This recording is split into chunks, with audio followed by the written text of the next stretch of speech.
explain so patiently and exuberantly. Let's treat this like a classroom, okay? I'm going to be the teacher. I'm going to walk you through something, but I want you to raise your hand. I want you to participate. I want this to be fun. Sound good? Yeah? Okay. Like any good teacher, let's start with an agenda. First thing, go over an agenda.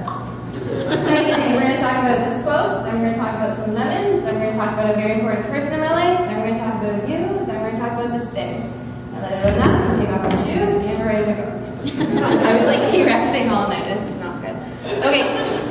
I'm a teacher candidate. I want to be a teacher one day. June 10th, that's when my graduation day is, and I feel so sorry for the kids that I'm going to teach because they got to deal with me. Not too long ago, in my very first placement, there was a student, and I'm not going to say her name because it's confidentiality. However, I thought she hated me. She would give me the worst looks in class. She never wanted to participate. We were friends outside of class if I saw her in the hallway, but in class she was like, nothing. And I felt so scared of this girl who was in grade 9, and I was supposed to teach her and evaluate her and be her pal. How is this going to work? One day, I finally asked her, I said, okay, do you hate me? Straight up. And she said, no, I don't hate you. I don't like what you're doing to me. And I was like, okay, what's up? She said that on the very first day of our Shakespeare unit, I told her that she had to read out loud in class. I did say that. I did say that you would have to get a mark in your oral communication. You would have to read Shakespeare. That's what we do in the curriculum, and we have a whole strand on it. She told me that she was uncomfortable with that, and that's why she was reacting this way in class. She also brought ideas to the table and said, you know, I can read to you after school, I can write something, da da da da da. And I said, girl, don't even worry about it. You're going to be fine. Your teacher can work on that. I'm going in a week, so it's fine. I went back not too long ago in January, and I just checked in on them, and I wanted to see how they were doing. And when I got home that night, I saw this note in my bag. This girl wrote this note for me during class when I came in to visit her that one day, and she snuck it into my bag. This note says, there are more stars in the universe than there are grains of sand under the entire earth. This is my favorite quote, and she remembers that. She says, I remember you telling me this was your favorite quote / poem. And I started my teaching block with this quote, and I wanted to let my students know that there are more stars, there are more things to be hopeful for, there are more things to be grateful for than there are grains of sand. We need to walk away from the sand. Let's focus on the stars. That led me to this. The moral of the story is people will forget what you did. They will never remember what you did or what you said, but they will always remember how you made them feel. I made this girl feel terrified. She made me feel like I could actually be a teacher. I'm never going to forget her. This feeling is this, gratitude. Okay, so gratitude, it's a noun, not a verb. It's a noun, I thought it was a verb. But it's the quality of being thankful, the readiness to show appreciation for and return to kindness. So even though it's a noun, it kind of acts like a verb because it's an action. It's understanding what's been given to you, and it's a readiness to show appreciation for the kindness that was shown to you. It's a direct answer to a question. This is awesome, but it also kind of gets confused with thankful or grateful. And I didn't know that there was a difference, but thankful is an adjective, which means pleased and relieved, and grateful is also an adjective, and it means feeling or showing an appreciation of kindness or thankful. So there's some confusion here. These words are adjectives. This word is a noun. What's the deal? That means that gratitude is a thing. It's a feeling. It's something that can be shared. You know that idea when you have one good thought? That's one good thought. But when you share it, it becomes two. And we do it again, and again, and again. That's what we're doing here, right? All these friends are sharing thoughts. This is what it means to be grateful. It means to take what you have, what you've learned, who's shown you all these things, and give it back to someone. We're living it right now. It's an umbrella term. So from gratitude, we get all these beautiful words like happiness, belief, kindness, truth, positivity, community, passion. But I have to ask you this. Can you be grateful all the time? No. Life sucks.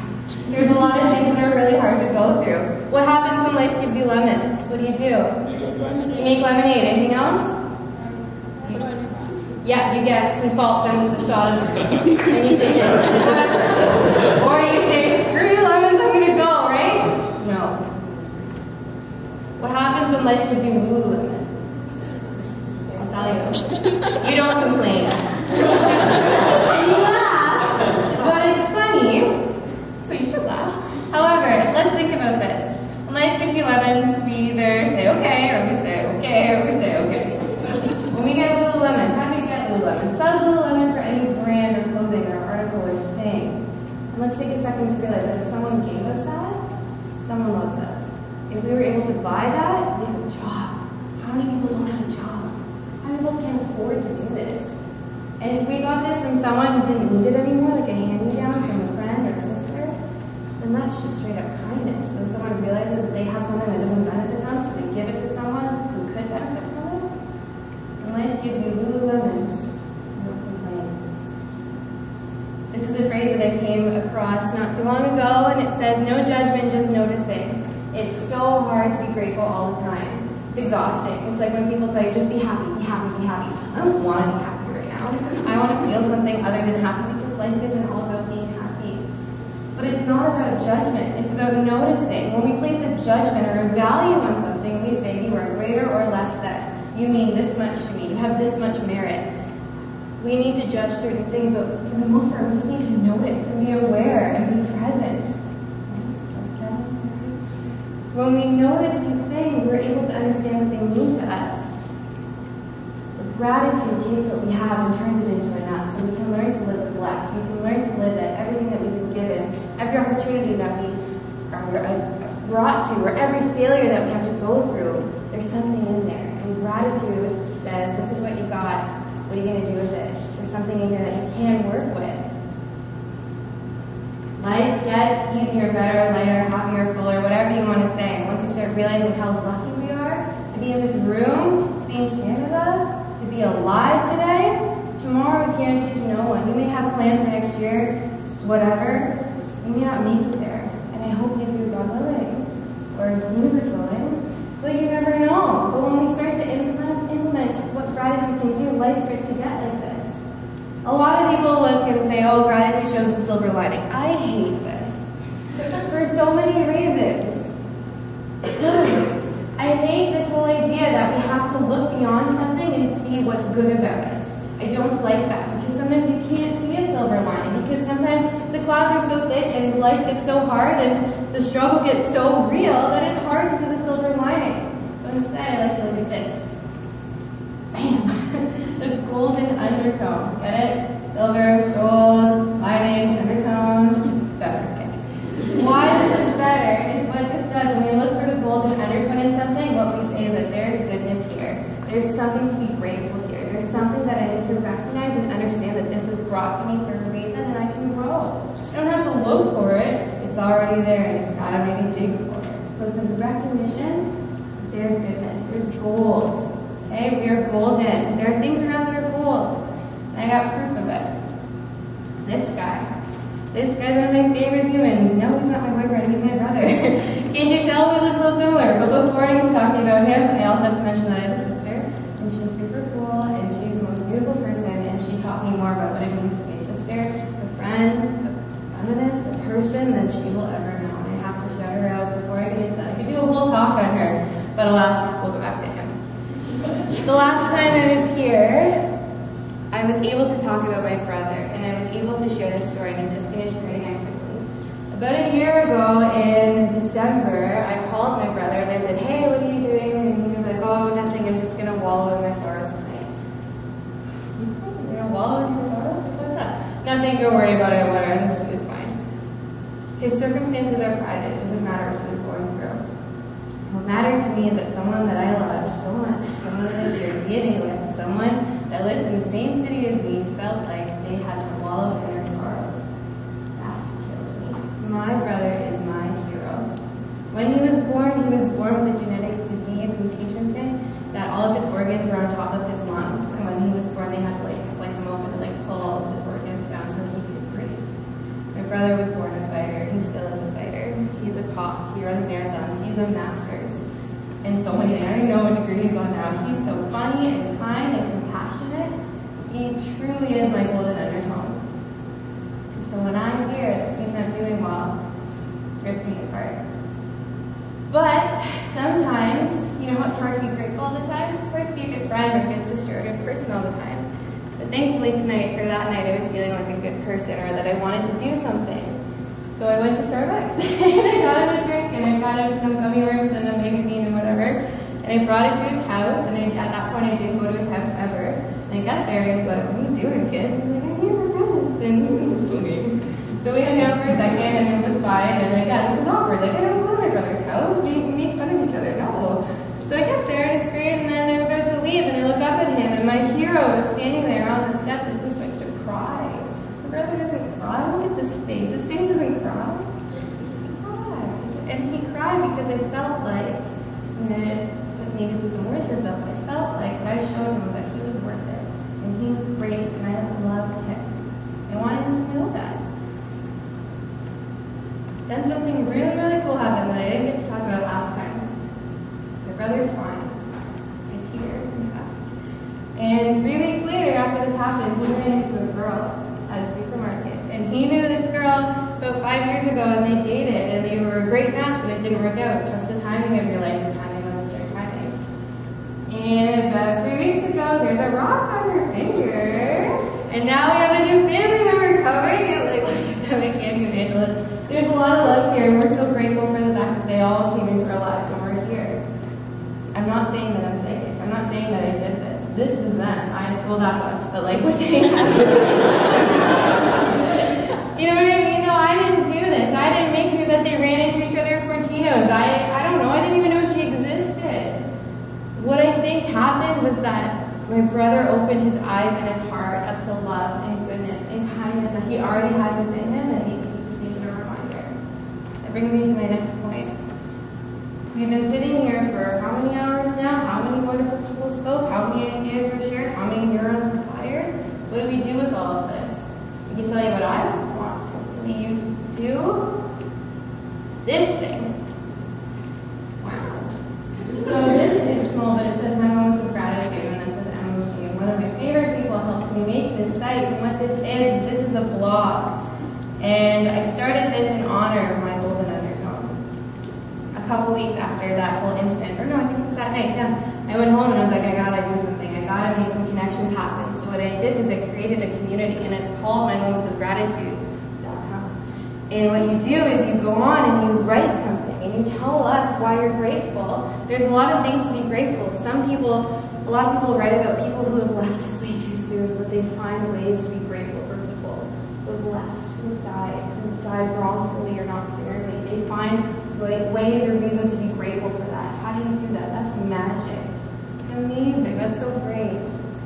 Then there's people who have near-death experiences. That's what the bottom one is. One of my friends almost got into a horrendous car accident. Or no, she did. Yeah, she did get into a horrendous car accident. She survived. She's here today. Well, she's not here today, but she's here today.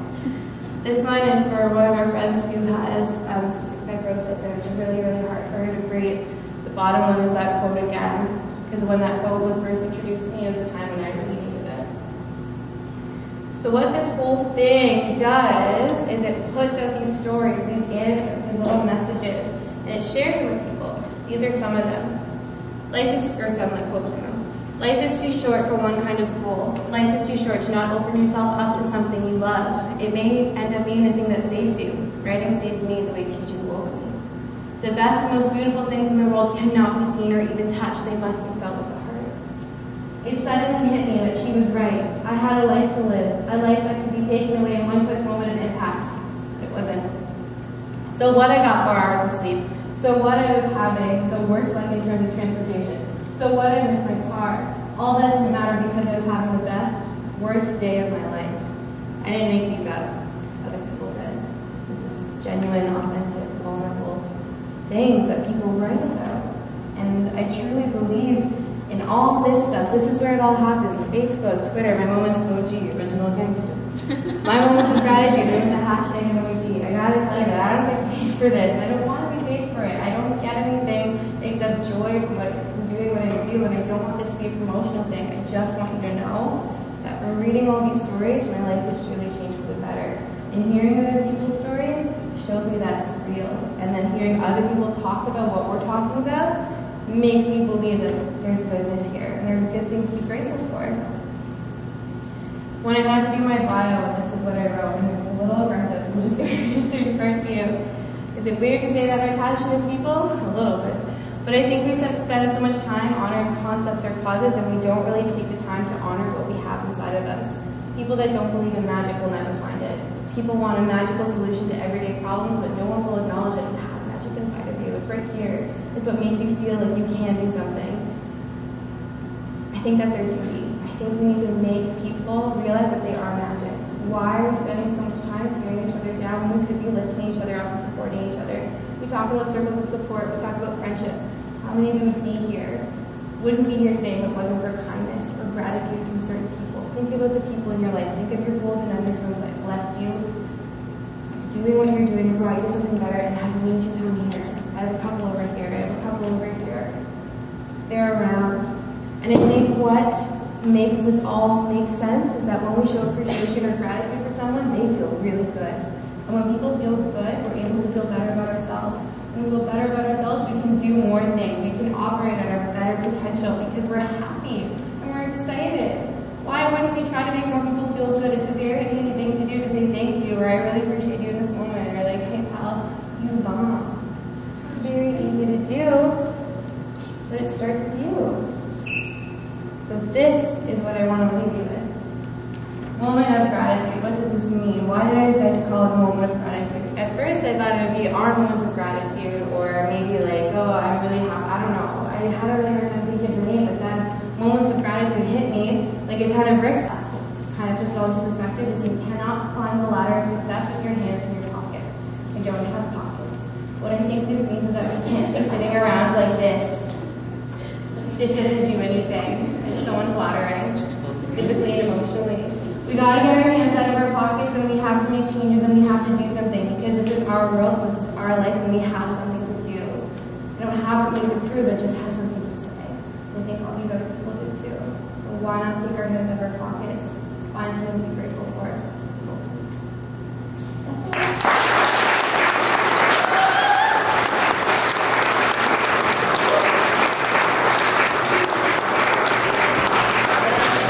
Thank you, Mary. We are grateful for your presentation.